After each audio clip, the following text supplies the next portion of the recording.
Reddit, a globally renowned forum, was created by Alexis Ohanian and Steve Huffman as a platform to share and discuss online content. Over time, it evolved into a digital space where like-minded individuals could form niche communities or subreddits to engage in discourse on specific topics. In Bangladesh, Reddit remains a relatively niche platform.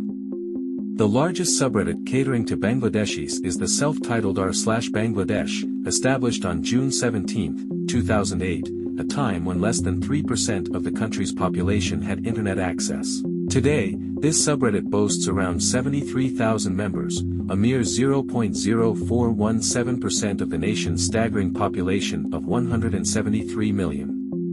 This raises an intriguing question: who created this subreddit at a time when internet penetration in Bangladesh was virtually negligible?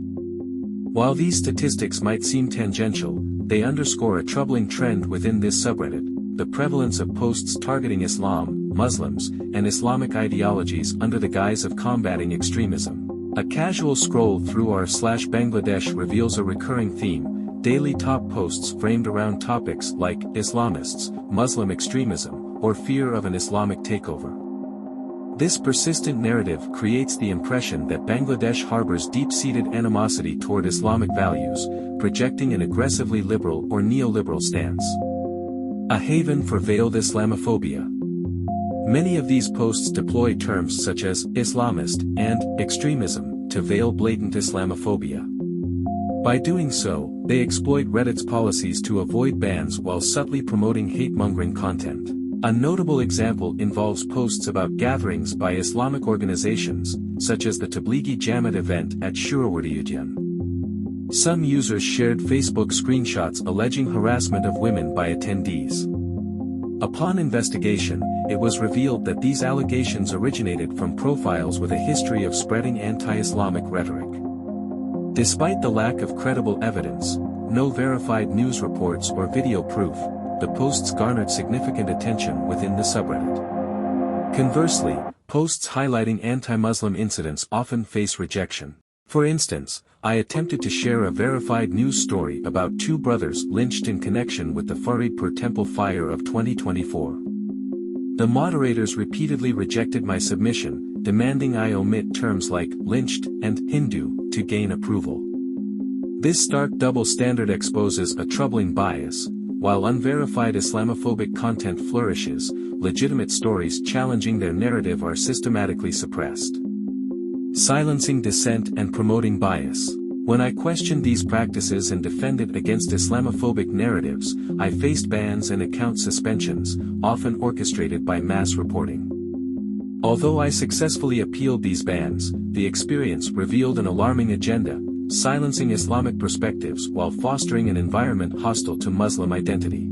The implicit definition of an acceptable Muslim seems to exclude those who outwardly express their faith or engage in political discourse rooted in Islamic values.